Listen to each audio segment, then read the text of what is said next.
Bueno, buenas tardes.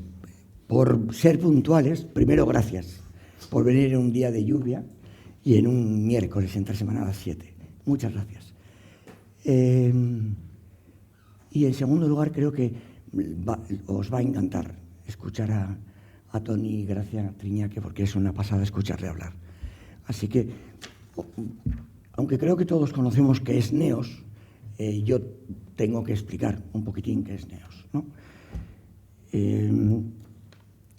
Me complace destacar que en este evento cuenta con el respaldo de Neos, una fundación, una entidad comprometida con la defensa de los valores fundamentales de la sociedad, entre los que se incluyen, de manera especial, la libertad en todas sus formas.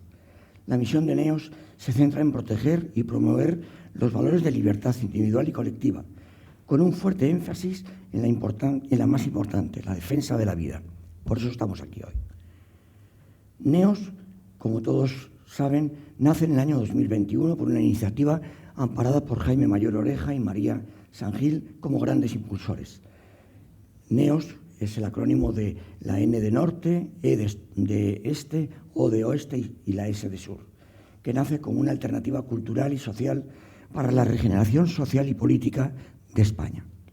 Neos surge de la necesidad de tener frente a una corriente social y política que impera en la actualidad y cuyo objetivo es un proyecto totalitario y relativista que lleva años presente de forma de iniciativas culturales, políticas y legislativas que ponen en peligro los cimientos sociales desbancando en un desorden social sin precedentes. Quiero aquí decir unas palabras que dijo Jaime Mayor Oreja en el año 2021. Él decía: la dictadura del relativismo hoy, que niega la existencia del verdadero objetivo que está en la base de la orden moral y natural, está mutando hacia un totalitarismo intelectual que reconoce un pensamiento único y arrincona a quien tenga otra visión, aunque ésta sea razonable. Ante esta realidad, personas e instituciones independientes vimos la urgente necesidad de actuar y trabajar con objetivos concretos y comunes, y sobre esta base nace Neos, cuya razón de ser, en uno de los motivos, es este, el de la defensa de la vida. Hoy vamos a hablar de este pilar. Por ello quiero, en primer lugar y de manera muy especial, dar las gracias al Arzobispado de Zaragoza, al dejarnos este precioso salón donde nos encontramos en la Casa de la Iglesia, y darnos todas las facilidades del mundo para llegar a estar ahora aquí. Gracias. Además, el que se encarga de todo el tema audiovisual lo operaron ayer y no ha podido estar, pero nos ha brindado todo el apoyo, así que muchísimas gracias. Y lo que sí que quiero es presentaros a Marco Antonio Gracia Triñaque, zaragozano, afincado en México. De ahí ese cantito y ese acento que tiene, que de vez en cuando se le escapa algún tonito mexicano que a mí me encanta, así que espero que se le escapen varios. Donde él fue a México hace ya más de 30 años como misionero laico, y le enganchó el país. Bueno, le enganchó el país y una gachupina, no sé si es gachupina. No, una regia. Bueno, una mexicanita de verdad que se llama Rita, con la que luego tuvo 5 hijos y el que lleva felizmente casado un montón de años. Alguno de sus hijos vive ya en España, pero bueno. Quiero contaros un poquitín quién es este señor que tengo aquí a mi izquierda. Marco Antonio estudió maestría de bioética en la Universidad Internacional Libre de las Américas, tiene un máster en educación en la fe por la Universidad Anáhuac de México, un pedazo de universidad, por cierto, en ciencias religiosas por el Ateneo Pontificio Regina Apostolorum en Roma. Es además diplomado en antropología por la Universidad FASTA, la de Santo Tomás de Aquino, que está en Mar del Plata, en Argentina. Es curioso, pero hoy es el día de Santo Tomás, así que lo dejo como cuña publicitaria, pero él tiene una maestría también en antropología hecha por la Universidad de Santo Tomás de Aquino de Mar del Plata de Argentina. Es diplomado en Derecho Natural y Derechos Humanos por la Universidad Internacional Libre de las Américas, diplomado por Psicopedagogía Evolutiva de la Familia y en Bioética y en Logopedia por la Universidad Autónoma de México, donde además es miembro de la Dimensión Vida de la Conferencia Episcopal Mexicana y de la Red de Protección a la Vida de la Conferencia Episcopal Latinoamericana y del Caribe. Nunca entendí muy bien por qué se le agrega el apóstrofe de Caribe, porque entiendo que toda América es Hispanoamérica, algunos le ponen Latinoamérica, a mí me fastidia, pero bueno, vamos a dejarlo. Pero que metan el Caribe aparte, bueno, lo dejo. Es una tontería que quería agregar. Es autor de varios libros, teníamos, pero ya se han vendido bastantes, ahora solo quedan el de la presentación de hoy de la conferencia, por si alguno quiere luego uno, él encantado los va a firmar y si no le obligaremos, así que los va a firmar. Pero ha estado firmado ahora un montón. Así que bueno, el tema es construyendo la cultura de la vida y creo que lo mejor es escucharle a él. Así que muchísimas gracias, Marco Antonio, y gracias a ustedes por venir.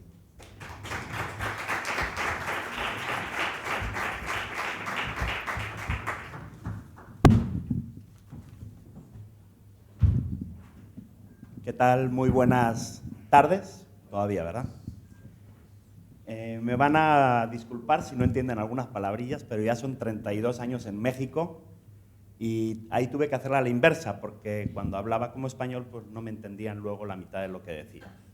Y decía luego cosas que allá son malinterpretadas, entonces tuve que empezar a cambiar pues formas y palabras y todo eso, y pues ahora me va a tocar al revés, ¿no? Les va a tocar de repente escuchar algunas expresiones más de allá que de acá. Pero bueno, nacido aquí, ¿no? Y como dice el dicho, nadie es profeta en su propia tierra. Es la primera vez que me toca dar una charla en Zaragoza.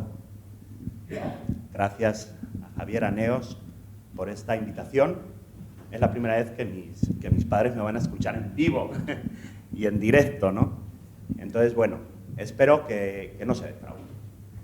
Cuando yo empecé con todo esto de la bioética y de la cultura de la vida, hace ya más de 25 años, algo que me llamó mucho la atención es que, y aquí pues hay varios médicos, que la bioética luego se queda mucho en el campo biomédico y académico. Y para entenderlo, pues de repente es medio complicado, ¿verdad? Porque si uno no está versado en esos temas, desde la terminología y todo lo que implica esta cuestión, pues es un poco compleja. Y yo desde que empecé con la bioética dije, pues la bioética le tiene que llegar a todo el mundo. Entonces fue un poquito ir tropicalizando, rumiando términos, bajándolos a lenguajes que se entendieran, para poderle llegar a la gente de la calle, a la gente común, a la gente que no tuviera estudios en medicina o en filosofía, ¿no? Que todo el mundo lo pudiera entender. Entonces, en México también todo es muy visual. Entonces, la presentación, pues, tiene imágenes, y video y todo el rollo, pero bueno, espero que les guste y sobre todo que nos podamos ir de aquí pues un poquito más comprometidos con esa promoción y defensa de la vida humana, que hoy en día está siendo, no solo en España, en el mundo entero, completamente asediada, atacada, destruida, y nos toca a nosotros ser, aunque sea un poquito, esa pequeña voz por aquellos que no tienen voz. Y ojalá que se puedan ir de aquí con algunas ideas que nos ayuden a esto.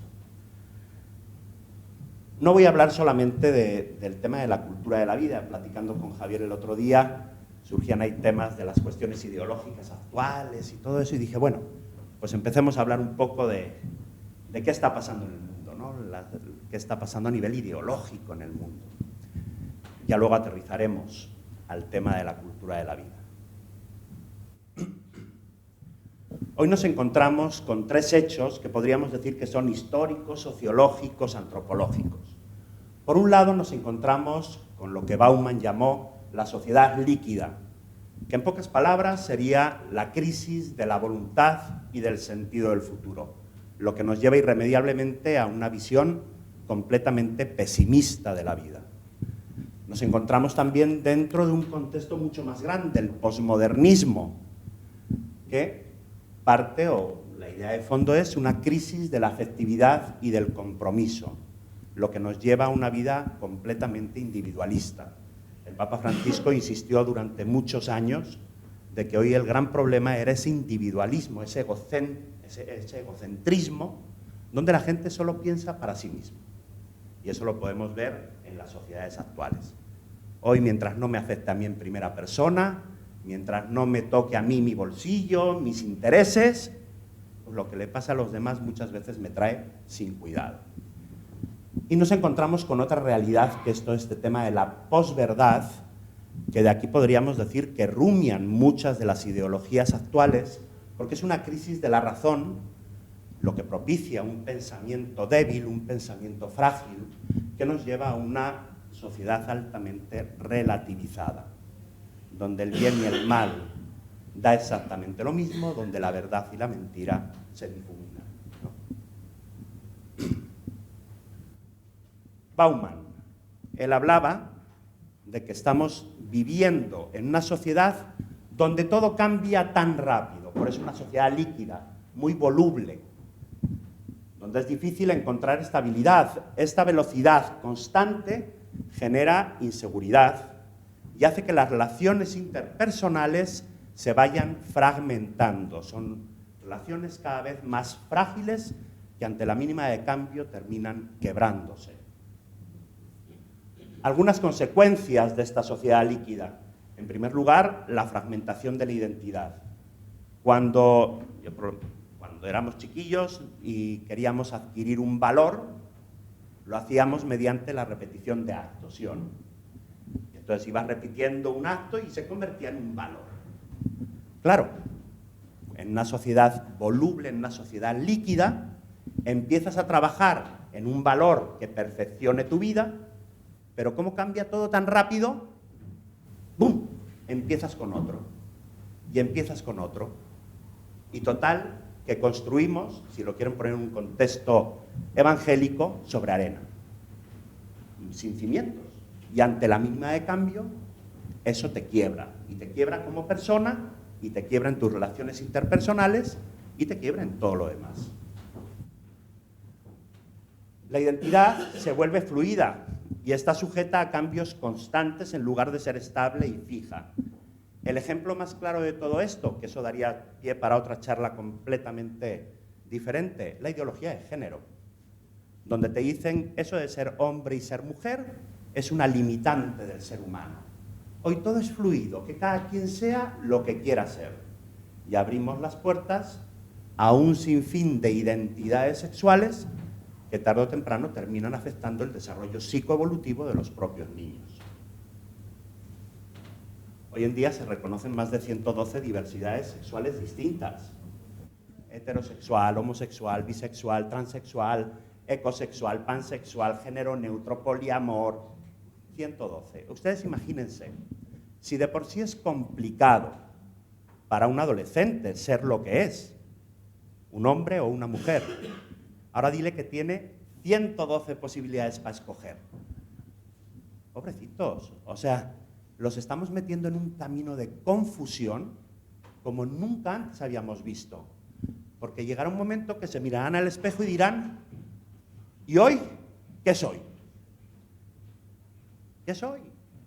Porque resulta que no encajo en ninguna de las 112. Pues no pasa nada, te inventas la 113.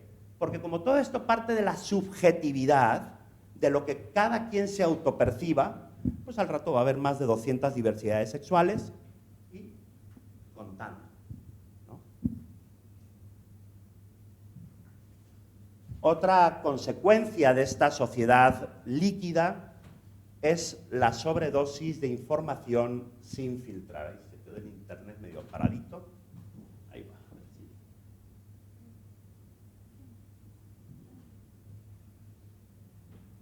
Bueno, eso se mueve. La infoxicación es toda esa cantidad de información que recibimos diariamente, constantemente, a través de las redes sociales, de los medios de comunicación, y ese bombardeo es tan intenso que nuestra cabecita deja de filtrar como es debido. Y entonces empezamos, perdón la palabra, a tragarnos todo cual embudo. Y perdemos esa capacidad que es propia del análisis crítico, de saber si esto que me viene de fuera es verdadero o es falso, es bueno o es malo. Y terminamos creyéndonos cualquier cosa. Los medios de comunicación hoy en día se convierten en palabra de Dios. Cualquier cosa que llega a través de los medios, ya no la filtramos. Es que lo dijo el internet, es que me llegó por Facebook, es que me llegó por Instagram, es que me llegó por acá. Y ya nadie lo cuestiona. Por lo menos allá por donde vivimos, prácticamente lo que digan los medios y las redes, vamos, inamovible. Geffner, un teórico de la comunicación, desarrolló lo que llamó la teoría del cultivo. Y es muy interesante, porque él dice que en la medida en que estamos expuestos de manera constante a una información repetitiva, esa información va cambiando nuestra manera de percibir la realidad, de entender las cosas, de la vivencia de los propios valores. Y hoy en día toda la cuestión ideológica que se va metiendo constantemente, hace que vayamos cambiando nuestra manera de ver el mundo, de ver las cosas que nos rodean y sobre todo de actuar en consecuencia. Entramos ahora un poco a algo más grande, el posmodernismo.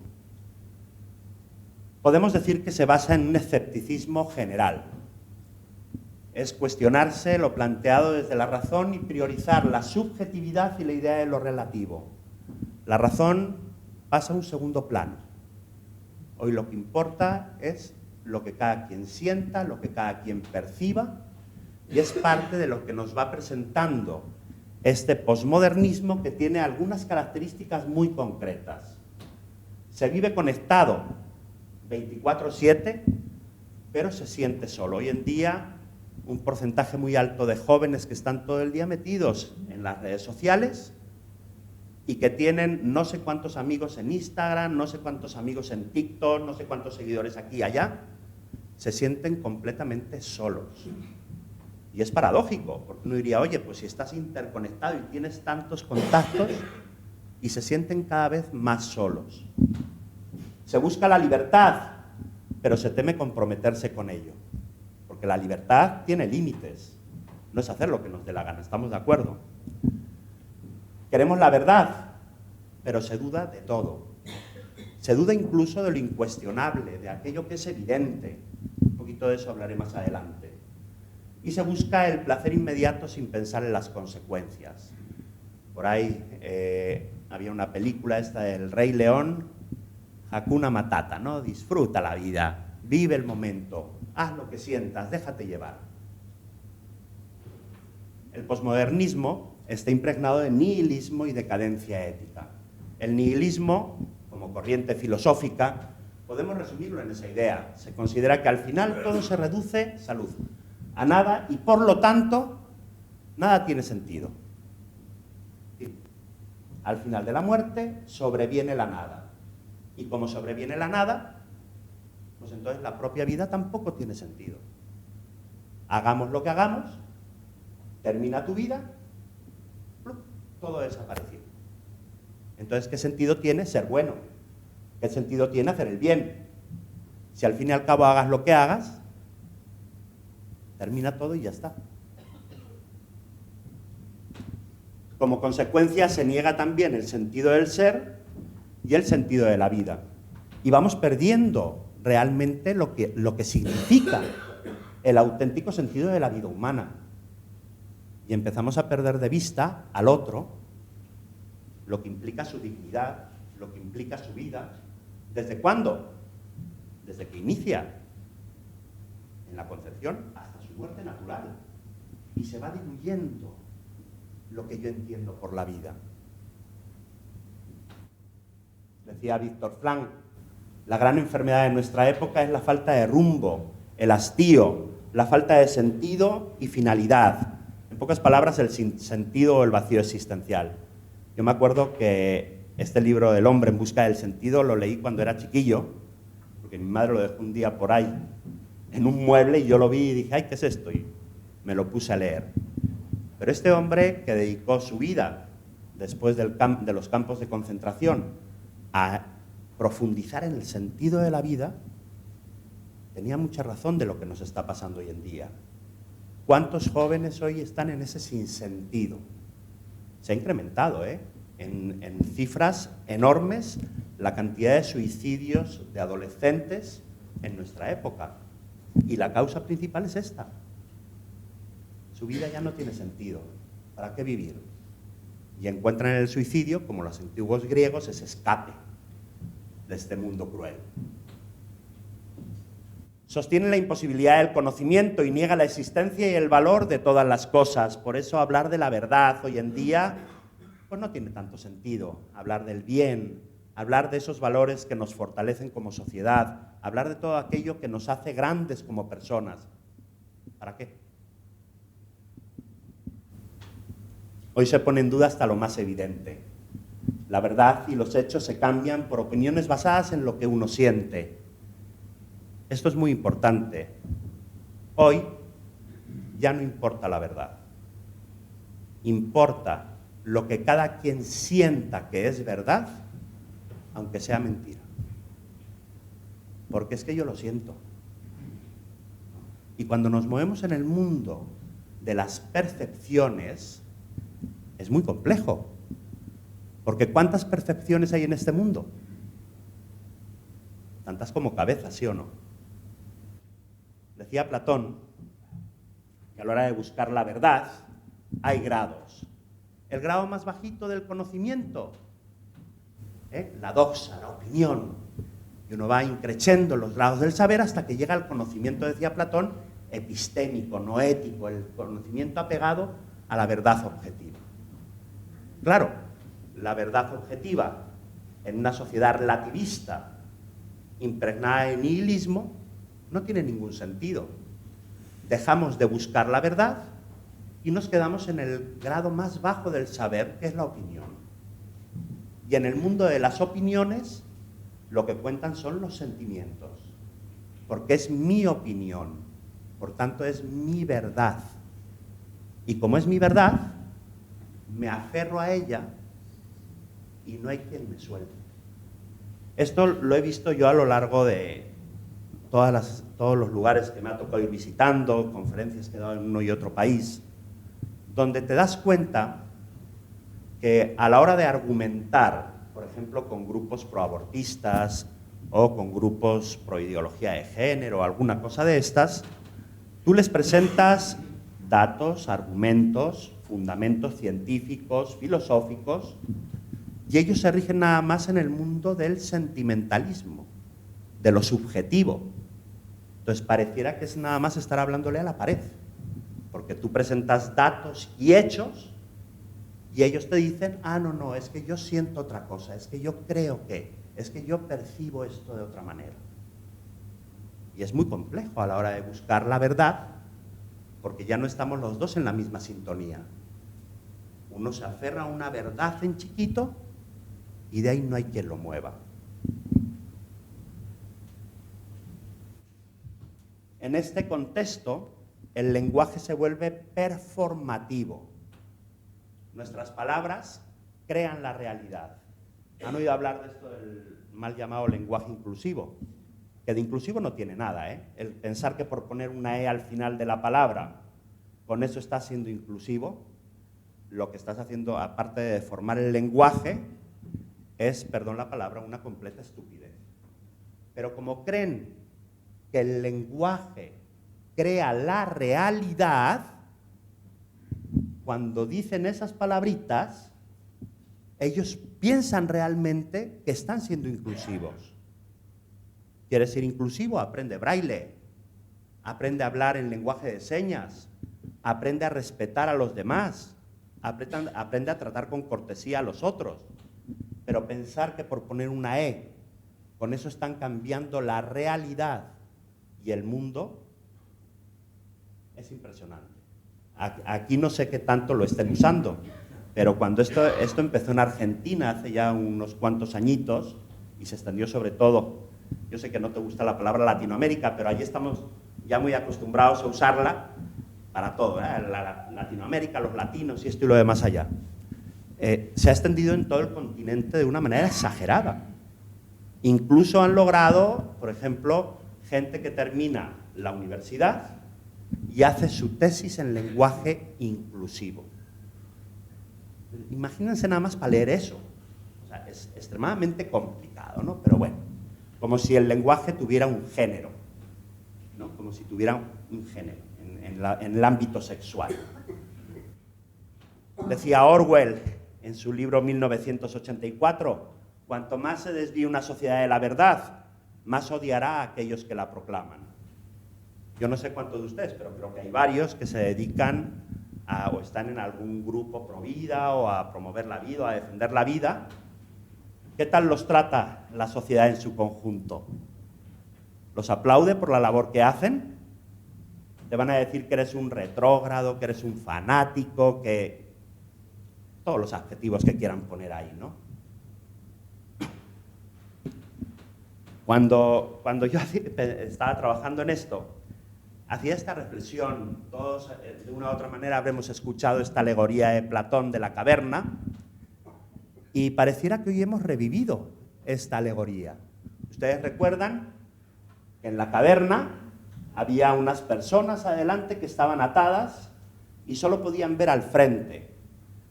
Había un muro, unos personajes que traían unos símbolos y una fogata. Esta fogata se reflejaba aquí y proyectaba la sombra. Y lo único que podían ver los que estaban aquí encadenados eran las sombras. Y pensaban que esa era la realidad, la verdad. Uno logra escapar, sale y encuentra el sol, que representa la verdad con mayúsculas, y se queda extasiado. Y una vez que conoce la verdad, dice, espérame, estábamos siendo engañados. Regresa a la caverna para decirles, hey, que lo que estamos viendo aquí son sombras. La verdad es mucho más grande. ¿Y qué hicieron ellos? Lo golpearon y lo mataron. Y esto es lo que está pasando hoy en día. Hoy en día nos hemos acostumbrado tanto a vivir entre sombras, con ideologías, con corrientes, con todo lo que pulula a nuestro alrededor, que nos hemos acomodado a que esa es la realidad. Y cuando alguien, una fundación, un grupo, un provida, cualquiera, viene a decirle a la sociedad, ¡hey!, que son sombras, no esperemos aplausos, ni esperemos que te digan, ah, sí es cierto, nos estaban engañando, porque ya no percibimos la realidad tal cual es. Es muy curioso, porque es una gran paradoja. Hoy que tanto buscamos la libertad, estamos siendo más esclavos que nunca por todas estas ideologías y corrientes actuales. Ontológicamente, por nuestra razón, estamos llamados a buscar y a conocer la verdad. Es decir, el fin último de la razón humana es el conocimiento de la verdad. Si no, la razón humana no tendría ningún sentido. ¿Qué nos diferenciaría de las bestias? Absolutamente nada. Hoy en día, esa capacidad que tenemos, ese llamado de la razón a conocer y a buscar la verdad, cuando se vive de cara a las sombras, lo que estamos haciendo es atentar contra la propia naturaleza humana, contra lo que somos. Porque estando llamados a buscar y conocer la verdad, preferimos seguir aferrados a las sombras. Y dentro de este contexto nos encontramos este otro término, la posverdad, que lo podríamos definir de manera muy simple para entenderlo en este contexto del que estamos hablando, como una distorsión de la realidad, donde los sentimientos se posicionan por encima de la razón. En un libro anterior que escribí, Los Sapiens, donde quedó, hace unos añitos, hacía una reflexión sobre la evolución psicosociológica del Homo sapiens, ¿no? No hablo de la evolución biológica, de si provenimos del mono o no, cada quien sabrá de dónde viene su parentela, ¿verdad? Pero ¿qué ha pasado en la cabeza del ser humano en estos últimos años para dejar de buscar la verdad y vivir nada más de las sombras? Hemos pasado de ser un Homo sapiens sapiens, un ser pensante, un ser racional, a ser un homo sentimentalis. Los sentimientos por encima de la razón. ¿Cómo hemos dado ese brinco evolutivo? Hemos pasado de ser un homo legiens, la palabra, cuando yo quiero formarme, investigo, leo, contrasto, analizo, comparo, a ser un homo videns. La imagen suplanta la palabra. Por eso hoy todo lo que venga a través de las redes sociales se convierte en palabra de Dios.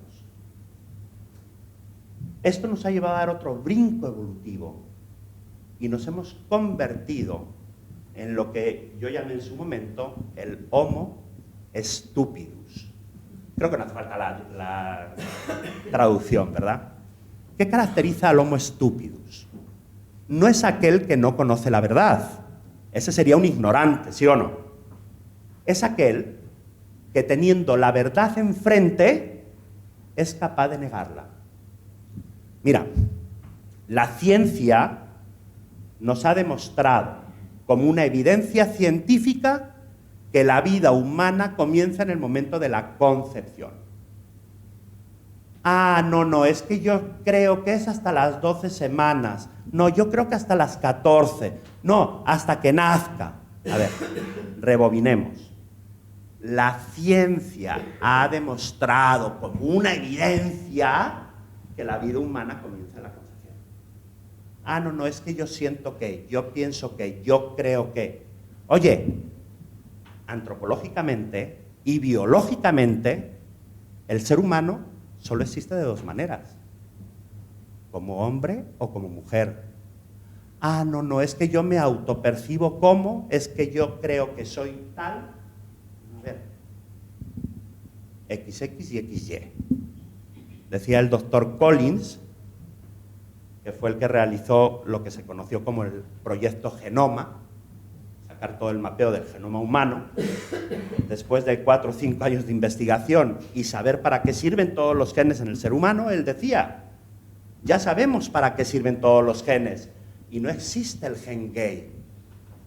El homosexual no nace, el homosexual se hace. Generalmente lo que suele pasar en la primera infancia puede determinar a ese niño a tener una atracción hacia el mismo sexo. Pero no es una cuestión genética. Ah, no, es que yo me autopercibo como, es que yo creo. Ese es el Homo stupidus, el que teniendo la verdad enfrente, los datos, la evidencia, los hechos, son capaces de negarlo con toda tranquilidad, porque no coinciden con lo que perciben, con lo que sienten, con lo que creen. Y pareciera que ahí se queda todo el asunto, pero aún hemos dado un último brinco evolutivo y nos hemos terminado convirtiendo en el Homo sclavus, esclavo de las ideologías y de las corrientes en turno, que pensando, como les decía hace un rato, que somos libres, terminamos repitiendo las mismas cantaletas que estas ideologías y corrientes me presentan. Si dejamos de buscar la verdad y de pensar críticamente, terminamos siendo fácilmente manipulados por quienes usan el lenguaje para confundir y controlar lo que creemos. Nuevamente Orwell nos dice que quien controla el poder de definir las palabras, controla también las mentes. Esto no es algo nuevo. Ya a inicios de 1900, Antonio Gramsci, fundador del Partido Comunista Italiano, en la cárcel, lo metieron de jovencito en la cárcel, él creó todo un planteo ideológico donde sus ideas han permeado más la sociedad actual que las propias ideas de Marx. Y sin embargo, Gramsci de repente se convierte en ese gran desconocido. Gramsci decía, hay que adueñarnos primero del mundo de las ideas para que las nuestras sean las ideas del mundo. Este hombre era un genio. Y todo su planteo, que fue algo muy sencillo, lo hizo en 4 etapas. Se han seguido al pie de la letra desde hace décadas. Primero, hay que infiltrarse en la religión, y le pone el apellido, católica, no dicen cualquier religión, dicen la religión católica. Luego hay que infiltrarse en el sistema educativo para ir transmitiendo desde chiquitos las ideas. Después hay que adueñarse de los medios de comunicación. Y por último, hay que llegar al poder al precio que sea, para desde ahí crear leyes que ellos promuevan. Una ley del aborto, una ley de la eutanasia, de lo que ustedes quieran. Carroll, en su libro Alicia a través del espejo, nos presenta una escena muy curiosa, donde Alicia está hablando con Humpty Dumpty, ¿se acuerdan? El huevito que estaba encima de la barda. Y estaban hablando sobre el significado de las palabras. Y Alicia le dice al huevito, oye, es que una palabra significa lo que significa. Y el huevito le dice, no, una palabra significa lo que quiere el dueño de las palabras. Y hoy las ideologías y los lobbies se han convertido en los dueños de las palabras. Por eso, si dices tú algo que se salga del discurso de lo políticamente incorrecto, tú eres el retrógrado, tú eres el fanático, tú eres el intolerante, tú eres el homófobo, tú eres todo lo que quieras poner ahí. Porque los dueños de las palabras son ellos. Y han agarrado todos los estratos de la sociedad. Los medios de comunicación, la cuestión política, dentro de la iglesia, desafortunadamente, el sistema educativo, ni les cuento, allá en México, desde primaria, les están dando ideología de género a los niños chiquitos, ¿no? Entonces, es toda una estrategia que lleva permeándose décadas y décadas en la sociedad. Hoy muchos temen decir la verdad.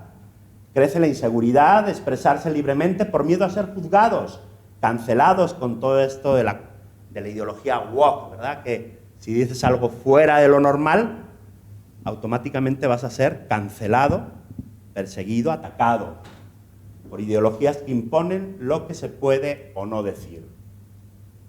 Una ideología no refleja la realidad, sino que busca una visión limitada del ser humano, que busca manipularlo moldeando su forma de pensar y de actuar. Para imponerse, una ideología debe ocultar su verdadero propósito, presentarse como algo bueno e inofensivo, para ganarse la aceptación de todos. Algo que ha hecho tan eficaz a las ideologías hoy en día es que son muy sutiles. Es decir, si las ideologías se presentaran tal cual son, mostrándonos su verdadera cara, de manera natural, las rechazaríamos. Porque es parte de esa razón del ser humano que busca la verdad. Cuando se me presenta una mentira de frente, yo diría, espérame tantito, no me quieras ver la cara. Pero como son tan sutiles, se van metiendo pian pianito, poco a poco, una idea, un concepto, una frase.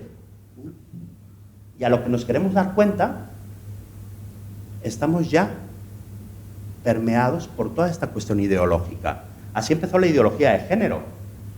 Algo tan sencillo como cambiar sexo por género. Y hoy en día se ha impuesto prácticamente en todos los estratos de la sociedad. Y lo vemos como algo normal. Y dejamos de ver lo que en realidad esconde esta ideología. La verdad de la ideología se descubre cuando detrás de las palabras bonitas logramos identificar un lenguaje oculto que revela lo que realmente buscan. Hace unos añitos, 2, 3 años, no me acuerdo cuánto, la Fundación NEOS sacó un documento sobre la Agenda 2030. Claro, uno cuando la ve así de entrada y ves los 17 objetivos del desarrollo sostenible, dices tú, oye, qué bonitos. ¿Quién en su sano juicio se pondría eso? Hambre cero, eliminar la pobreza. ¿No? Claro, pero es que detrás de esos títulos tan atractivos se esconde una realidad que no lo es tanto. Y se esconde una promoción del aborto, y se esconde una ideología de género, y se esconde un totalitarismo brutal. Entonces, mientras no logremos ver detrás de las palabras bonitas lo que hay en el fondo, esta ideología seguirá avanzando, avanzando, avanzando y comiéndose cada vez más terreno. La ideología termina haciéndonos una lobotomía social, porque dejamos de pensar por nosotros mismos. Cuando yo dejo de buscar la verdad, la ideología se impone. Dejo de pensar por mí mismo y pienso nada más por lo que la ideología me dice que debo pensar, decir, ver, actuar, hacer.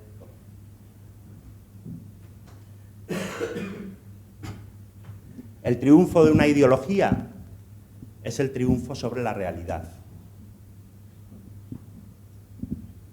Y esto nos lleva a darnos cuenta de que hoy en día la realidad actual se encuentra borrosa. Pues cuando no somos capaces de reconocer al otro como persona, al que tengo enfrente, ya sea un embrión o ya sea un enfermo en coma, entonces soy capaz de cometer cualquier atropello y atentado en su contra. Basta con que yo no te reconozca a ti como persona para justificar hacerte una eutanasia. Basta con no reconocerte a ti como persona para justificar abortarte.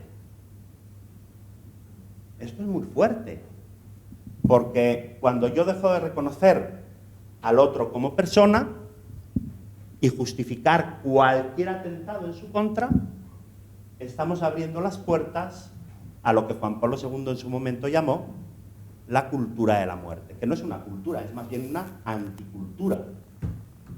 Esta cultura de la muerte no es una amenaza futura, es una realidad cotidiana.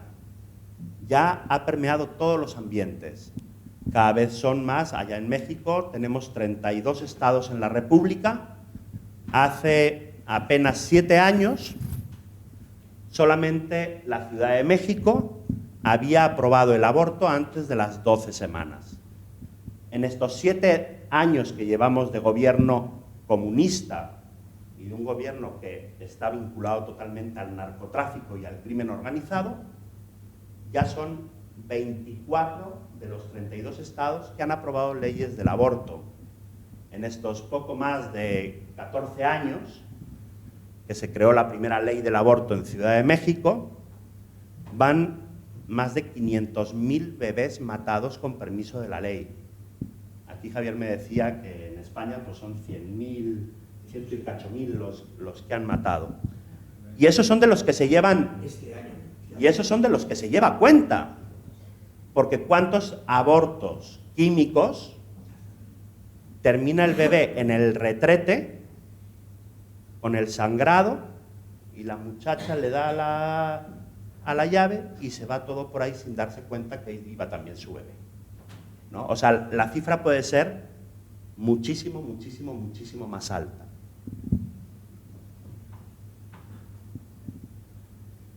Juan Pablo II acuñó este término describiendo con claridad la situación que vivimos hoy.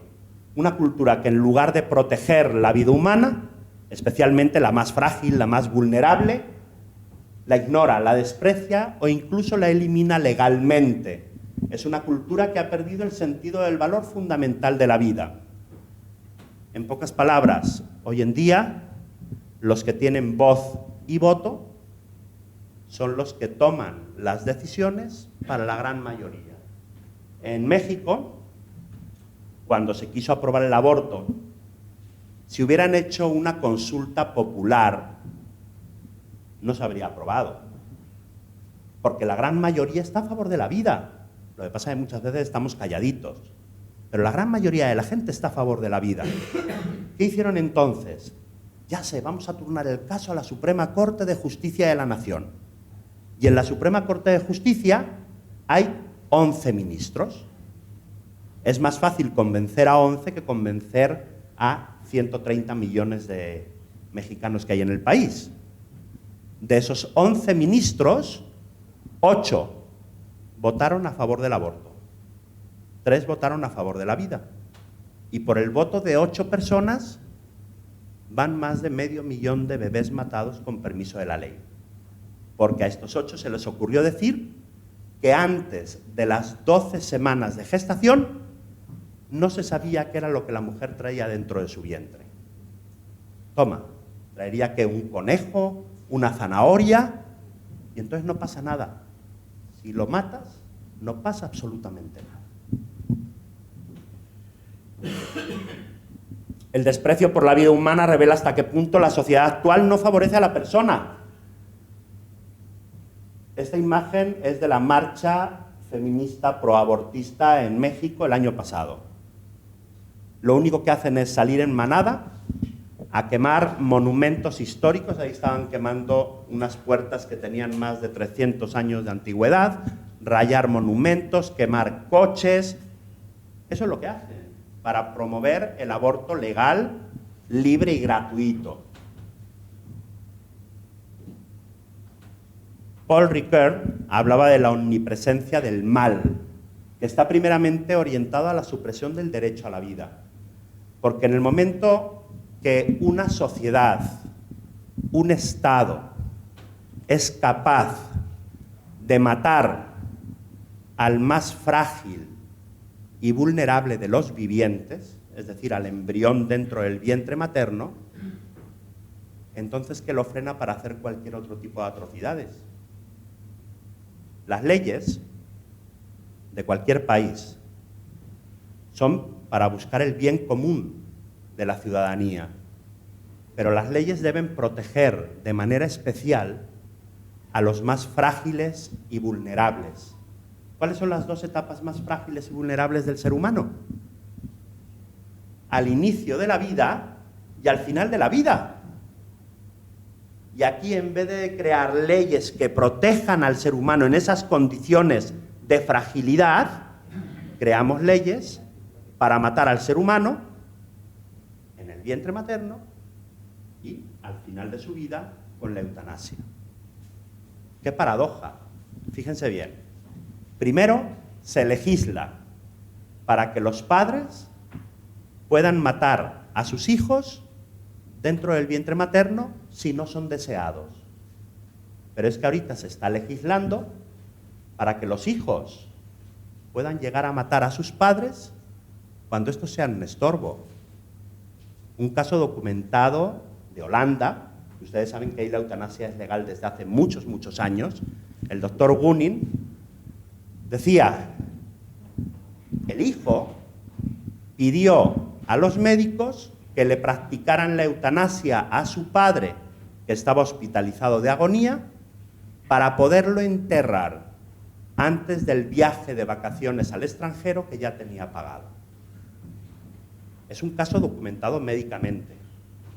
Entonces, fíjense, primero padres contra hijos con el aborto, luego hijos contra padres con la eutanasia. La familia es el núcleo más íntimo de la sociedad, el núcleo básico de la sociedad, y lo hemos convertido en un campo de batalla.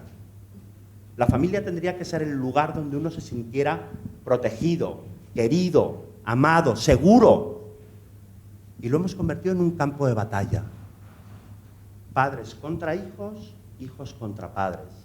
¿De qué me extraña entonces ver lo que está pasando hoy en la sociedad actual? Digo, aquí no sé qué estarán percibiendo a nivel general, pero en México el pan nuestro de cada día. Asesinatos, el narcotráfico está todo lo que da, mujeres desaparecidas, bueno, un montón de cosas. ¿De qué te extrañas que esté pasando todo eso?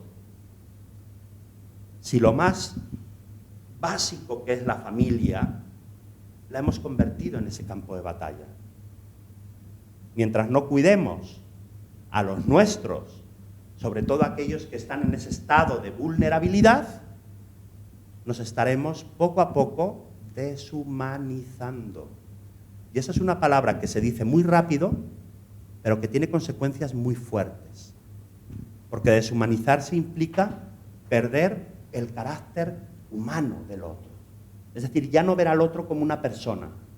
Y como ya no es una persona, puedo justificar cualquier cosa en su contra.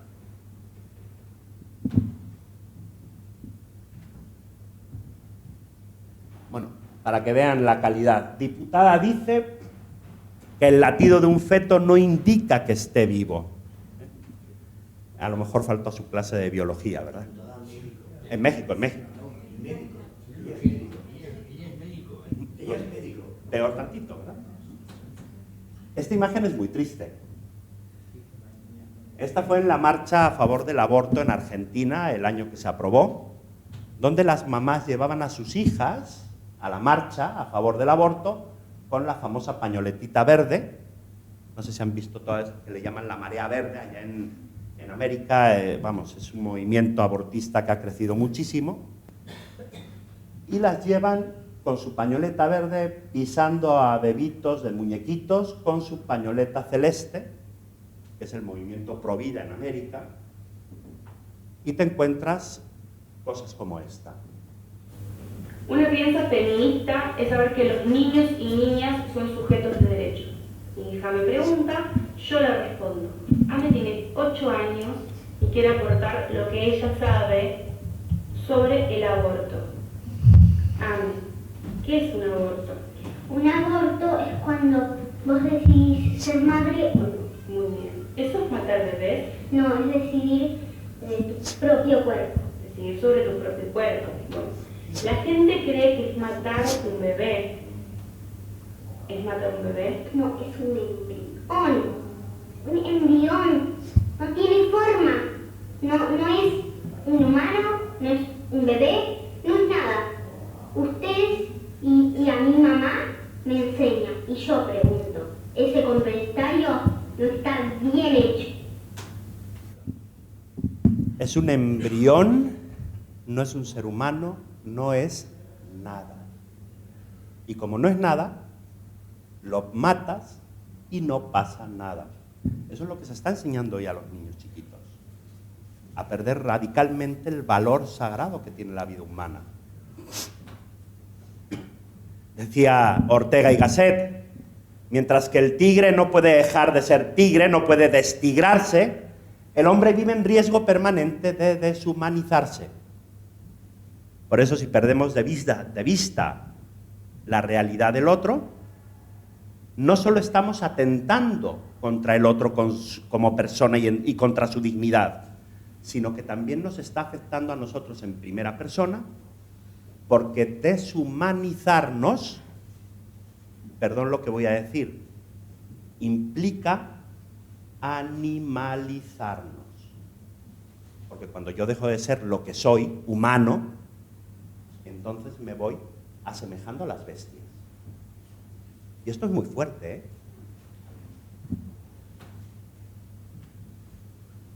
Cuando una sociedad se deshumaniza, se abre las puertas a la cultura del descarte, a devaluar la vida humana convirtiéndola en una cosa que se puede eliminar y tirar. Y cuando se cosifica la vida humana, se genera una sociedad injusta, una sociedad, en pocas palabras, que mata. Decía Thomas Hobbes en su obra El Leviatán, Homo homini lupus, el hombre es un lobo contra el propio hombre. Cuando yo leí esto por primera vez dije, ¿y por qué un lobo? Yo me acuerdo que una de las primeras películas que vi aquí cuando era chiquito, de hecho por acá, que había un cine, fue Mowgli, el niño de la selva, en caricaturas, que cuando salió la primera, ¿no?, de chiquillo. Y Mowgli fue criado por lobos, ¿no? Y ves a los lobitos chiquitos y dices, oye, pues si son tan bonitos. Pero cuando uno entiende la naturaleza del lobo, comprende en profundidad esta frase. El lobo no es... En México tenemos el jaguar y tenemos lo que se llama en algunos lugares el león de montaña, que es el puma, ¿no? Cuando alguien tiene un ganado ahí en el monte, llega un jaguar o llega un puma y tiene hambre, llega, le mata un ternerito, un borreguito y se va y se lo come.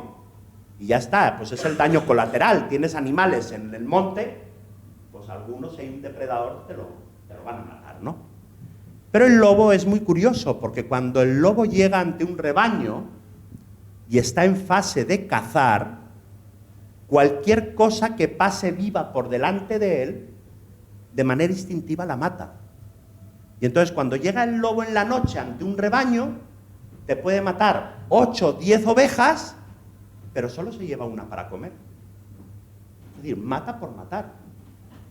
Y cuando entendemos la naturaleza del lobo y volvemos a leer esta frase, Homo homini lupus, el hombre es un lobo para el propio hombre, es muy fuerte, porque te das cuenta que somos capaces de matar al otro y encima quedarnos tan tranquilos. Es que no es un ser humano, es que no siente nada, es que es un montón de células, es que ya no usa su razón, está en coma, vete tú a saber, pongan la excusa que quieran. Y con eso justificamos el arrancarle la vida a un ser humano frágil, vulnerable, indefenso. Los obispos reunidos en Aparecida, Brasil, decían: si cerramos los ojos ante estas realidades, no somos defensores de la vida y nos situamos en el camino de la muerte y la indiferencia. No solamente es decir, bueno, pues yo estoy a favor de la vida, sí, pero ¿qué estamos haciendo? ¿Qué estamos haciendo? Porque si seguimos de brazos cruzados, la cultura de la muerte sigue avanzando. Y cada día que estemos de brazos cruzados, la cultura de la muerte da un paso más y crea una ley más y mata a un bebé más y mata a un anciano más. Estamos ante una verdadera batalla antropológica. No es una guerra de leyes solamente, ni de políticas, ni discursos. Es una guerra de cosmovisiones, de cómo entendemos al ser humano, su dignidad, su origen, su destino. Por eso la respuesta no puede ser ni tibia ni superficial, debe ser intelectual. Una vez me tocó escuchar a un líder pro aborto, le estaban haciendo una entrevista en televisión y le dijeron: oye, ¿por qué el aborto está mal? Respuesta: porque es pecado. Ya perdió, radicalmente perdió, de fanático, de retrógrado. El que estaba escuchándolo desde el otro lado de la televisión lo perdió totalmente. Primero, porque el que tú tienes enfrente no sabes si es creyente o no es creyente. No sabes si el pecado le afecta en su vida o le da exactamente igual el pecado. Entonces tenemos que ser más serios a la hora de defender la vida. Y eso implica un conocimiento científico, biológico, implica un conocimiento antropológico, filosófico, para dar razones argumentadas, sólidas, de peso. Porque la vida humana tenemos que tomarla con más seriedad. Pero también debe ser una batalla espiritual. Y eso implica que si los que estamos aquí presentes somos creyentes, por lo menos estamos en la casa de la iglesia, entonces puedo presuponer, aunque sea así por encima, que la mayoría de ustedes son creyentes, pues implica también ser coherentes con nuestra fe y con la moral que profesa nuestra fe. Lo hemos escuchado tantas veces, ¿no? Por nosotros mismos no somos capaces de hacer nada, pero con Dios lo podemos todo. Entonces, también confiar en que Dios está con nosotros. Es una batalla espiritual muy fuerte, pero también es una batalla pastoral, es decir, implica acción. ¿Cuántos movimientos, grupos? Aquí está Fundación Neos, aquí había alguien de Red Madre, había alguien de alguna otra asociación, y le sobran gente ahí en sus asociaciones y en sus fundaciones. Mucha gente, ¿verdad? ¿No? ¿Cuántos de aquí nos involucramos activamente en fundaciones, en grupos? Nos acercamos y decimos: oye, ¿en qué podemos ayudar? Oye, aquí estamos, cuenta con nosotros. Entonces, implica también un compromiso activo por parte de cada uno.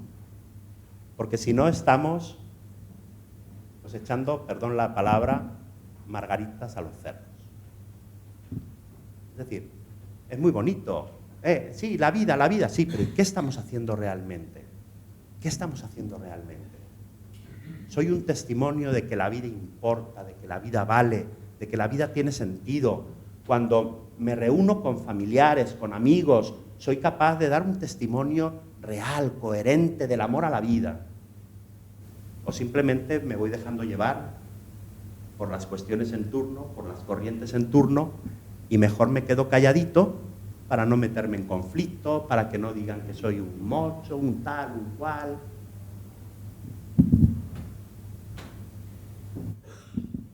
El silencio de los creyentes muchas veces ha sido el mayor aliado del avance del mal. Callar ante el mal es permitir que éste se extienda. Estamos ante un enorme y dramático choque, decía Juan Pablo II, entre el bien y el mal, la cultura de la muerte y la cultura de la vida. Y él mismo decía más adelante, es urgente una movilización general de las conciencias ante un mundo relativista, ante un mundo que ha negado esa verdad, ante un mundo impregnado de ideologías. Tenemos que volver a despertar las conciencias, es decir, volver a llamar al bien bien y al mal mal. Por lo menos aquí en mi tierra se decía al pan pan y al vino vino, ¿no? La cuestión relativa del estatuto del embrión humano tal vez es la más conflictiva en el debate bioético contemporáneo. Miren, cuando empezó la pandemia me contactaron de Colombia una doctora en Derecho y me dice, oye, que quiero que si quieres participar en un debate sobre el aborto. Y yo, ok. Y esta doctora en Derecho a favor del aborto. Y yo en la postura, pues obviamente era a favor de la vida. Cuando íbamos a empezar a debatir, yo le dije, mira, antes de que hablemos del aborto como tal, conviene que hablemos de cuándo inicia la vida humana. Porque si para ti la vida humana no inicia, como dice la evidencia científica, en el momento de la concepción, y para mí sí, en base a los datos que tenemos hoy en día, estamos hablando dos lenguajes distintos. Y me dice ella, no, pero es que ese no es el tema importante. Dije, ¿cómo no? Es el tema fundamental. Porque si desde el inicio no hubiera vida, entonces abortar o no abortar daría exactamente igual. Pero es que si desde el inicio hay vida, entonces lo que hagas con esa vida tiene implicaciones. Porque estás matando a un ser humano. Aunque sea muy chiquito, ¿verdad? Pero lo estás matando. ¿Se acuerdan de este personaje? Viviana Aido, exministra de Igualdad. Me llegó una entrevista que le hicieron de radio aquí en España, donde un joven le dice, mire, yo soy ateo, porque solo creo lo que veo. Para mí, un embrión de 13 semanas se me asemeja mucho a un ser humano. Para usted, ¿qué es un embrión de 13 semanas? Y ella respondió en el radio, en una entrevista de radio, un feto de 13 semanas es un ser vivo, claro. Lo que no podemos hablar es de ser humano, porque eso no tiene ninguna base científica. A ver, miren, simplemente haciendo uso del sentido común. Si es un ser vivo, todo ser vivo pertenece a una especie en específico. Y si ese ser vivo proviene de la unión de un hombre y una mujer, es decir, de dos seres humanos, ese ser vivo, ¿a qué especie pertenece? A la humana, por tanto es un ser humano. ¿No?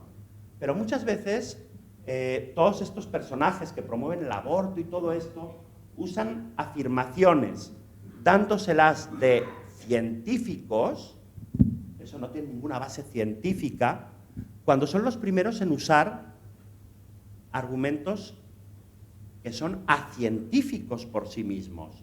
A esta mujer, hombre, uno lo puede entender, ¿no? Porque pues no era experta en el tema de la biología y de la medicina y todo eso. Pero es que luego te encuentras, por ejemplo, a Ginés González, que fue el ministro de Salud argentino en el periodo pasado, y este hombre es médico. Y en otra entrevista que le hicieron de radio, le preguntaban sobre la mujer embarazada. Y él dice, ante la mujer embarazada, acá no hay dos vidas, como dicen algunos. Aquí hay una sola persona, refiriéndose a la mamá. Y lo otro, el bebé, es un fenómeno, pero en tono despectivo, es un bicho raro, no es un ser humano. Y dice él mismo, si no, estaríamos ante el mayor genocidio de la historia. Y es precisamente ante lo que estamos, ante el mayor genocidio en la historia de la humanidad. Rápidamente, y aquí la ventaja es que hay varios médicos, entonces si aquí digo alguna burrada, pues ustedes me pueden corregir.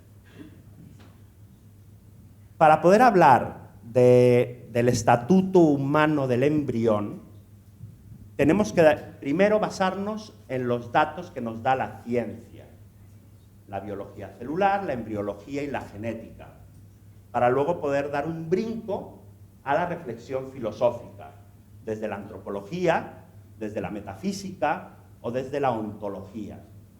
Entonces vamos a hacer rápidamente este ejercicio. La vida humana comienza en el mismo instante de la concepción. Esto no es un postulado moral, no es un postulado filosófico, es una evidencia científica.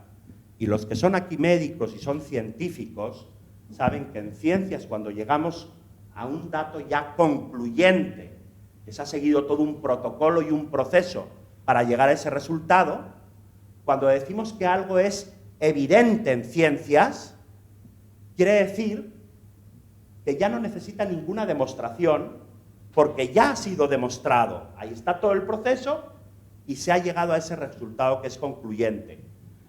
¿Cómo se llama al que va en contra de esa evidencia?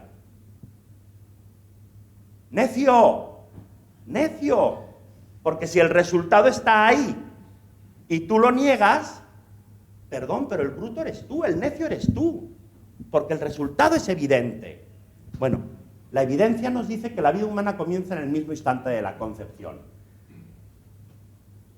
Para explicarlo así muy rápidamente, tenemos dos células haploides con la mitad de los cromosomas, 23 el óvulo, 23 el espermatozoide. Se unen en el momento de la concepción y se forma el cigoto.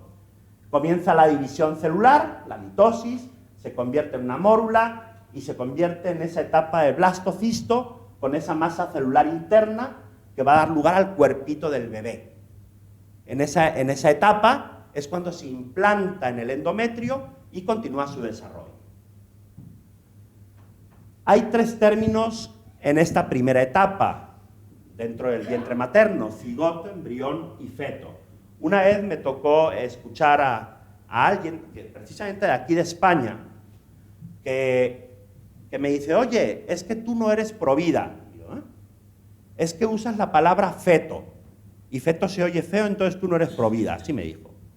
Dije, a ver, vayamos a la etimología de las palabras. ¿Qué quieren decir las palabras? Cigoto significa acoplado. ¿Por qué se llama cigoto? Pues lógico, tenemos el óvulo, tenemos el espermatozoide, se acoplan, se unen para compartir su carga cromosómica, ¿sí o no? Cigoto. Comienza la división celular. 2 células, 4, 8, 16, 32. Embrión. Embrión significa el que crece desde dentro. En esa primera etapa todavía no hay un fenotipo, todavía no ves el cuerpito del bebé, porque las células van multiplicándose y se van especializando. El que crece desde dentro. Después de las 8 semanas hasta que nace, feto. Feto significa descendencia por nacer, en este caso concreto, hijo por nacer. Entonces, el usar estas palabras en el ámbito biológico, entendiendo en todo momento que desde que es un cigoto, un embrión unicelular, hasta que nace, es un ser humano, es un miembro de la especie humana, pero que la etapa biológica en la que se encuentra tiene ese nombre específico, pues no lo pusieron por casualidad. Hace referencia a la etapa de desarrollo en la que se encuentra. Desde el punto de vista biológico, tenemos 3 características a la hora de hablar de ese nuevo ser dentro del vientre materno. En primer lugar, el desarrollo de ese embrión es coordinado. Y es coordinado no por la mamá, sino por el propio bebé. Él es el que va mandando a cada célula para donde tiene que ir. Ya hay una coordinación. Por tanto, desde el primer momento estamos frente a un individuo biológico. Hay una continuidad, porque lo que se va desarrollando en el tiempo, siempre eres tú mismo. No vas cambiando, no. Es que al principio, cuando está en una fase de blastocisto, ahí no es un ser humano, y después de las 12 semanas, ¡pluf!, aparece ya un bebé. No. Es que desde que comienza tu existencia hasta el final, ese desarrollo es continuo, y quien se desarrolla en esa continuidad eres tú, en distintas etapas de tu desarrollo. Eso implica que a lo largo de nuestra vida siempre somos el mismo e idéntico individuo. Y hay una gradualidad, y esto es obvio, no nacemos con el cuerpo que tenemos ahorita. El cuerpo se va desarrollando a lo largo del tiempo. Eso quiere decir que a lo largo de todo el desarrollo humano no solamente estamos ante el mismo e idéntico individuo, sino que tiene autonomía propia. Es decir, él se desarrolla de manera coordinada, continua y gradual. Y en todo este proceso, que lo hace de manera autónoma, siempre tendremos al mismo individuo. Estas imágenes son impresionantes. Yo me imagino que ahorita las imágenes que hay en todo este tema de la vida son mucho más, las pueden encontrar con mucha más calidad de estas que les estoy mostrando. Pero se puede fotografiar los espermatozoides rodeando el óvulo, el momento de impacto del espermatozoide penetrando el óvulo, las primeras divisiones del embrión, el momento de la implantación. Ya vamos viendo el fenotipo, el cuerpito del bebé. Aquí estamos hablando aproximadamente unas 10 semanas de gestación hasta el nacimiento. Por ahí decía un dicho, que nadie es tan ciego como el que no quiere ver. Hoy en día no solamente tenemos la evidencia científica, sino que también tenemos la evidencia imagenológica de todo el desarrollo humano.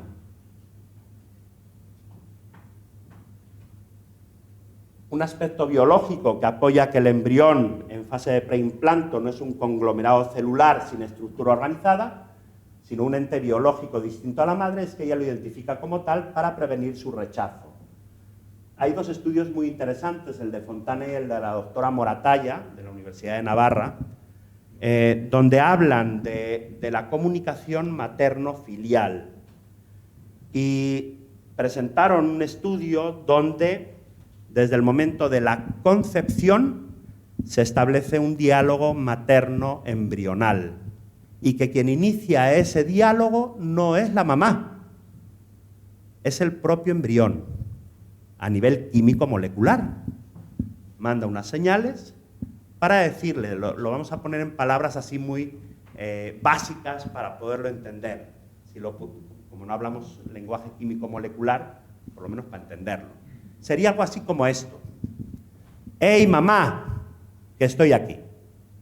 No soy un bicho raro. No generes anticuerpos y no me rechaces. Soy tu hijo. Es más, prepárate porque ahí voy. La mamá escucha a su hijo. Cambia radicalmente su metabolismo. Y lo que tarda el embrioncito en recorrer las trompas de Falopio hasta llegar al endometrio, que aproximadamente son 6, 7 días, 5, 6, 7 días, la mamá cambia radicalmente su metabolismo para que cuando llegue a implantarse en el endometrio estén todas las condiciones propicias para que lo pueda hacer y continuar su desarrollo. Esto es impresionante. La doctora Zernica Goetz presentó otro estudio donde ella demostró que desde la primera división del cigoto ya existe una organización interna del embrión. Hace unos años se creía que hasta que el embrión se hubiera implantado totalmente en el endometrio de la mujer, es cuando las células empezaban a especializarse. Y ella demostró que no, que desde la primera división celular, cada célula sabía para dónde tenía que ir. Tintó a una de color azul, a la otra de color rojo, y descubrió que la célula que había tintado de rojo solamente se dividía en células que iban a formar la masa celular interna, es decir, el cuerpito de lo que iba a ser el bebé. Y la que había tintado de azul solamente se dividía en células que iban a conformar el envoltorio, es decir, la placenta, el cordón umbilical. Desde la primera división celular, no es un conglomerado de células como un cáncer, un tumor que crece sin control. Ya desde el primer momento, cada célula sabe para dónde tiene que ir. Ella misma decía, su mundo fue formado en las primeras 24 horas después de la concepción. En los minutos y horas posteriores a la unión del espermatozoide con el óvulo, se estaba definiendo el lugar donde saldría su cabeza y sus pies, en qué lado se formaría su espalda y dónde su estómago. Desde el primer momento. También me ha tocado encontrarme con estos grupos proabortistas que te dicen, sobre todo en la fase de preimplanto, es que como no tiene el cuerpito, es un conglomerado de células. Y aquí es muy interesante estos dos términos, el genotipo y el fenotipo. El genotipo es el conjunto de genes y la información genética que conforman, en este caso concreto, un individuo de la especie humana. En el momento de la concepción se fusionan óvulo y espermatozoide y combina su carga cromosómica. Desde ese momento, ese nuevo ser con 46 cromosomas ya es un miembro de la especie humana. Todavía no tiene el cuerpito, pero el simple hecho de tener el genotipo ya lo hace uno de nosotros. Cuando se vaya dando la especialización y la división celular, se irá dando forma al cuerpito del bebé, al fenotipo. Pero el que todavía no lo veamos, no quiere decir que no sea uno de los nuestros. Dice el Papa Juan Pablo II, el ser humano ha de ser respetado y tratado como persona desde el instante mismo de la concepción. A partir de ese mismo momento se le deben reconocer los derechos de la persona, principalmente el derecho inviolable de todo ser humano inocente a la vida. El doctor Jeroen Lejeune, padre de la genética moderna, descubrió el gen de la trisomía 21 del síndrome Down, fue el primer presidente de la Academia Pontificia para la Vida. Perdió el premio Nobel por sus afirmaciones a favor de la vida y en contra del aborto. Y él decía, aceptar el hecho de que después de la fertilización un nuevo ser humano cobra vida, ya no es motivo de pruebas o opiniones, es simple evidencia. No tengo duda alguna, abortar es matar a un ser humano, aunque el cadáver sea muy pequeño. Y ahí damos el brinco. Miren, la ciencia lo único que me puede decir es en qué momento comienza nuestra existencia y a qué especie pertenecemos. Comienza la concepción y pertenecemos a la especie humana. Somos un ser humano. La ciencia no me puede decir si soy persona o no soy persona, porque el concepto de persona es filosófico. Entonces, ahora tenemos que dar el brinco de la evidencia científica a la reflexión filosófica. Y entonces, la siguiente pregunta es esta. Filosóficamente, hay un principio que es mucho más complejo a la hora de desarrollarlo, pero lo vamos a simplificar, que es el principio de no contradicción aristotélico. En pocas palabras, decimos es lo que es y no es lo que no es. Es muy sencillo, ¿verdad? Bueno, si tú no fueras tú desde el primer momento de la concepción, no lo serías jamás.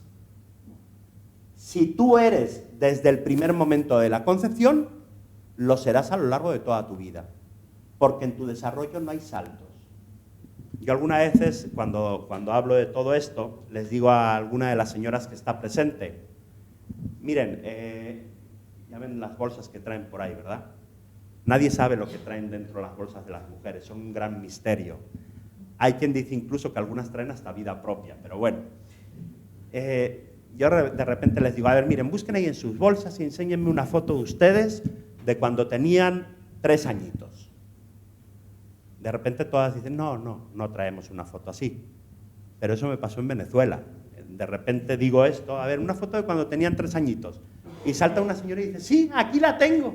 Y me enseñó una foto de cuando tenía 3 añitos. Y tú ves la foto y la ves a ella, y ves la foto y la ves a ella y dices, no, esta no eres tú. ¿Qué respondes de manera automática? Yo estoy viendo una foto de ustedes de cuando tenían 3 años y les digo, este no eres tú. ¿Tú qué responderías? Toma, claro que soy yo, ¿sí o no? ¿Por qué?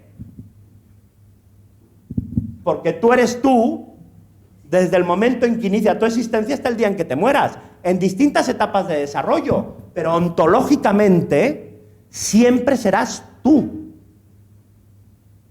Entonces, si la ciencia me ha demostrado que en el momento de la concepción ya eres tú, entonces la reflexión filosófica me diría, ¿ok? Si desde el momento de la concepción tengo a un ser humano que está vivo, por el simple hecho de pertenecer a la especie humana, posee una naturaleza que es racional. Esa naturaleza no la tiene ningún otro ser vivo sobre la faz de la Tierra. Solamente el Homo sapiens sapiens es un ser racional. Esa diferencia, que no es gradual con el resto de las especies, sino que es una diferencia ontológica, desde el punto de vista filosófico, es lo que podría darnos pie a hablar de que poseemos algo que no posee el resto de los seres vivos sobre la faz de la Tierra. Y ese algo que es nuestra naturaleza racional es lo que podríamos definir como la dignidad. Por eso la dignidad es ontológica, es propia del ser persona. Si desde el primer momento de la concepción la naturaleza de ese embrión por pertenecer a la especie humana es racional, posee desde ese mismo momento una dignidad propia. Y de la dignidad ontológica brotan los derechos fundamentales. Y si está vivo, ¿cuál es el derecho primigenio que posee ese nuevo ser humano? El derecho a vivir. Entonces, ya estoy dando un salto enorme, porque estoy pasando de la evidencia científica a darme cuenta que ese embrioncito que está iniciando su existencia es alguien igual a mí, con la misma dignidad y los mismos derechos. Atentar contra su vida es matar a una persona humana, no solamente a un ser humano, a una persona humana con una dignidad propia y unos derechos que son inviolables. Somos seres humanos, personas desde el momento mismo de la concepción. Jamás llegaremos a ser personas si no lo hemos sido desde entonces. No sé si alguna vez vieron esta película hace unos años, se llamaba Horton y el país de los quién. Cuando mis hijos empezaron a nacer, tengo 5, todos van seguiditos. En aquella época, pues, me la pasaba viendo películas de caricaturas con todos ellos. Y salió esta película en el cine que se llamaba Horton y el país de los quién. Horton era el elefante y el país de los quién era un país que vivía dentro de esa mota de polvo. Y dentro de esa mota de polvo había todo un país completo con seres diminutos. Esta mota de polvo, por una ráfaga de viento, salió volando y cuando pasa por delante de Horton, como tenía esas orejas tan grandotas, la partícula iba flotando por el aire y entonces dentro de la partícula pues era un terremoto, porque al ir volando pues todas las casas se iban cayendo, todos los seres diminutos estaban gritando ¡auxilio, auxilio, auxilio! Y Horton con esas orejotas lo escucha. Escucha una voz dentro de la partícula. Entonces agarra una flor para que se pose la partícula de polvo Y toda la película es que va a buscar el lugar más seguro de la selva para depositar la partícula porque él había escuchado una voz dentro. Y aparece en escena la mamá canguro. La mamá canguro tenía las orejas más chiquitas y obviamente no escuchaba la voz. Es el reflejo de la sociedad cientificista actual. Ella le dice a Horton, es que si yo no lo puedo ver, tocar o sentir, no existe. Y Horton le responde, una persona es una persona, sin importar su tamaño. Esto hoy en día, obviamente, nos hemos olvidado de ello en su totalidad. Aristóteles decía que el alma es el acto primero de un cuerpo natural. Esta noción clásica subraya la vida como principio constitutivo de unidad, es decir, de la unidad del cuerpo y del alma. ¿Cuándo entra el alma al cuerpo? Filosóficamente, cuando la materia está dispuesta. ¿Cuándo está la materia dispuesta? El espermatozoide por sí mismo no es materia dispuesta. El óvulo por sí mismo tampoco. En el momento de la concepción, 23 más 23, 46 cromosomas. En ese momento hay materia dispuesta. Y en ese momento esa materia es vivificada por el alma. Por eso es una unidad sustancial, cuerpo y alma. Y por eso podemos decir que desde el primer momento poseemos una naturaleza racional, por esa unión del cuerpo y del alma. Boecio nos decía que la persona es sustancia individual de naturaleza racional. De aquí nace la idea de dignidad intrínseca independientemente de las funciones o capacidades. Santo Tomás de Aquino, que hoy estamos celebrando su día, él perfecciona la noción de persona. Nos dice que no solamente, como decía Boecio, es una sustancia individual. Santo Tomás va un poco más allá y dice, persona significa lo que hay de perfectísimo en toda naturaleza.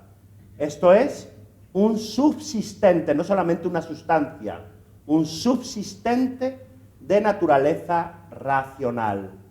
Por ello, toda persona posee una dignidad que es absoluta desde el momento de la concepción. Y atentar contra esa persona es un atentado gravísimo contra la dignidad que posee.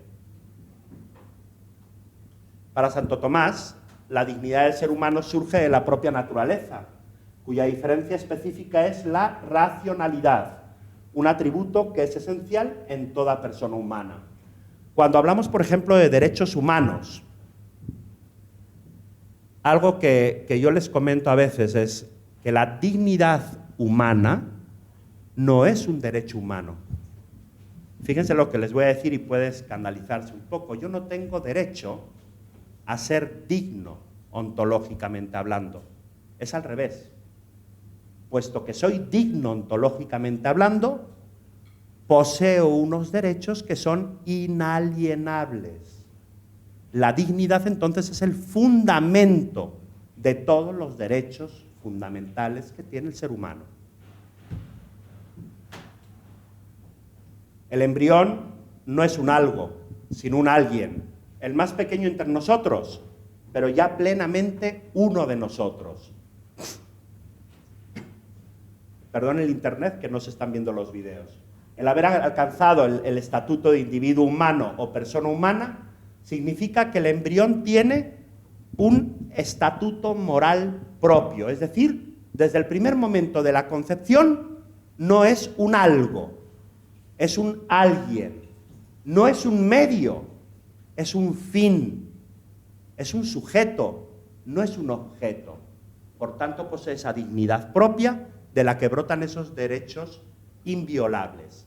Y desde el momento de la concepción estamos llamados nosotros como sociedad en su conjunto a respetar, a proteger, a cuidar, a defender esa nueva vida humana.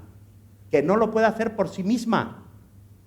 Por eso, nuestra humanidad nos lleva a protegerlo, a cuidarlo, a defenderlo. Y cuando no lo hacemos, nos deshumanizamos, dejamos de ser aquello que estamos llamados a ser. Decía Píndaro, un poeta griego lírico de hace 2600 años, en una de sus Píticas: llega a ser el que eres, ya eres ser humano, pero ahora constrúyete todos los días con tus propios actos como lo que eres. Y si no hacemos eso, estamos yendo en contra de nuestra propia naturaleza racional, de lo que somos como personas. Y cuando no hacemos eso, no solamente nos perdemos a nosotros mismos, sino que perdemos quién es el otro. Y cuando pierdo quién es el otro, puedo justificar contra él cualquier cosa. Cuando una sociedad atribuye legitimidad a la eliminación de la vida humana, aunque sea en sus primeras fases, socava en su raíz la justicia en cuanto deja de reconocer a cada uno su dignidad humana. Ante esta cultura de la muerte, se hace imprescindible construir una auténtica cultura de la vida. Precisamente por eso quise titular este libro así, Construyendo la cultura de la vida. Porque hoy en día nos toca a cada uno de nosotros ser constructores, paso a paso, acción con acción, palabra por palabra, de una auténtica cultura de la vida, que promueva la vida desde la concepción hasta la muerte natural, que esté basada en el amor, la verdad, la justicia y la esperanza. Esta cultura no es una utopía, sino una misión concreta para cada uno de nosotros. En su mensaje por una cultura de la vida, en 2007, los obispos de España decían: todos tenemos la responsabilidad de promover la vida, cada uno en la medida de sus posibilidades, para evitar la extensión en nuestra sociedad de la cultura de la muerte y de las leyes antivida. 2007, ¿cómo estamos aquí en España con todos estos temas? Eso quiere decir que no todos estamos cumpliendo con la responsabilidad a la que estamos llamados. Esta responsabilidad no recae únicamente sobre los católicos, sino que corresponde a todo ser humano, porque la vida humana nos atañe a todos. Decía Terencio: hombre soy, y nada de lo humano me es ajeno. Por el simple hecho de ser humano, no me puede resultar indiferente la vida del que tengo enfrente, ya sea un embrión, ya sea una persona en coma, o ya sea una persona en cualquier otra circunstancia. Construir la cultura de la vida exige una visión antropológica integral, enraizada sobre la verdad del ser humano y sostenida por una esperanza activa. Algunas acciones concretas, ahí en el libro las desarrollo cada una de estas con más plenitud. El reconocimiento ontológico de la dignidad humana, la promoción de la familia como santuario de la vida, la defensa de los más vulnerables, la educación en valores y ética, el testimonio personal y comunitario, el compromiso con la verdad y el bien común, la apertura a la trascendencia y a Dios, la participación en la vida pública y política, la esperanza y confianza en el futuro. Todo esto daría pie para otra charla completita, ¿verdad? La vida humana, y con esto quiero cerrar, no se impone, se construye con nuestro compromiso diario y decidido por defender y promover la vida humana. Toda vida humana, porque cada vida importa y toda vida importa. Y ninguno en este mundo sobra. Ninguno sobra. Hoy nos han vendido la idea de que estamos en un mundo sobrepoblado y que hay que reducir drásticamente la población mundial. Con eso se han implementado toda una serie de políticas antivida, pero a lo bestia. El mundo no está sobrepoblado. En el mundo cabemos muchos más de los que somos. Simplemente, yo alguna vez hacía por ahí la cuenta. Antes decían que toda la población mundial cabríamos en el estado de Texas. Los más de casi 9.000 millones de seres sobre la faz de la Tierra. Y es cierto, todos cabríamos en el estado de Texas, con un promedio de unos 20-30 metros cuadrados por persona. Yo dije, bueno, hay que ser un poquito más hay que dar un poco más de espacio, ¿no? Entonces yo dije, a ver, si les damos por lo menos 100 metros cuadrados por persona, toda la población mundial actual cabría en los estados de Texas, Arizona y Nuevo México, con 100 metros cuadrados por persona. Claro, los que viven en las grandes urbes dicen estamos sobrepoblados, pero es que te sales de las grandes urbes y tenemos aquí, por ejemplo, una España vaciada. En México te sales de Ciudad de México, que somos 30 millones de habitantes, y los pueblitos de al lado están vacíos, ¿no? Entonces el que vive en la ciudad dice, sí, estamos sobrepoblados, pero realmente en el mundo caben muchas más personas. Claro, lo que hemos hecho es que no se están distribuyendo las riquezas de manera equitativa para todo el mundo. En sociología se usa una estadística del 20-80. El 20% de la población mundial consume el 80% de los recursos naturales y el 80% de la población mundial consume solamente el 20%. Claro, este 20% que consume el 80% dice, bueno, ¿y por qué estos tienen la osadía de consumir el 20% si yo lo quiero todo? Y entonces se crean todas estas políticas draconianas de reducir la población a como de lugar, con el aborto, con la esterilización, con la anticoncepción, con todo lo que ustedes quieran, porque según ellos sobramos muchos. Y es muy curioso, porque cuando oyes a estos personajes a nivel de organismos internacionales, que siempre hablan de que sobra gente en el mundo, ellos siempre dicen que sobran personas, pero sobran los demás, nunca sobran ellos, ¿no? Sobran los demás. Entonces, en este mundo nadie sobra. Todos son importantes, toda vida vale la pena. Entonces, ojalá que nos podamos llevar un poquito de... Es una charla muy sencilla, tampoco era descubrir el hilo negro, pero a veces recordar algo de lo que ya sabemos y decir, bueno, tengo una responsabilidad entre manos. O sea, a mí me toca también ser un promotor y un constructor de una auténtica cultura de la vida, porque si no el mal seguirá avanzando. Alguna vez, no sé si recuerdan, una película de Bruce Willis de guerra, que al final de la película salía una frase de Edmund Burke que decía, lo único necesario para que el mal triunfe es que los buenos no hagamos nada. Lo único necesario para que el mal triunfe es que los buenos no hagamos nada. Pues ojalá que salgamos de aquí haciendo algo y queriendo hacer algo, ¿no? Pues con eso no me queda más que darle las gracias.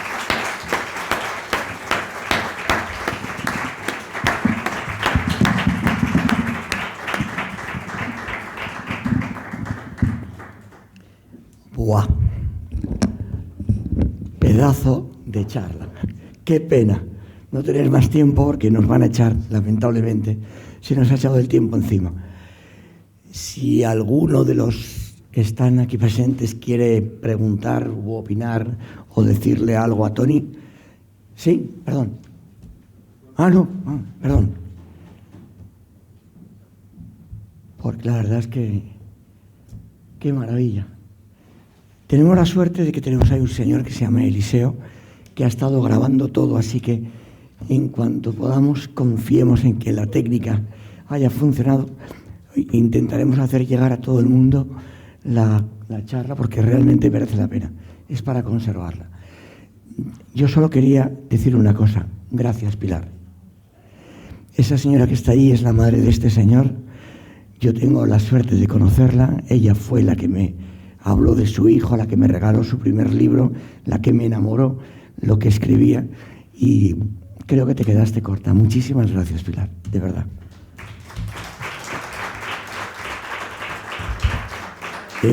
Saben que Neos tiene la costumbre de terminar todos sus actos con el himno nacional.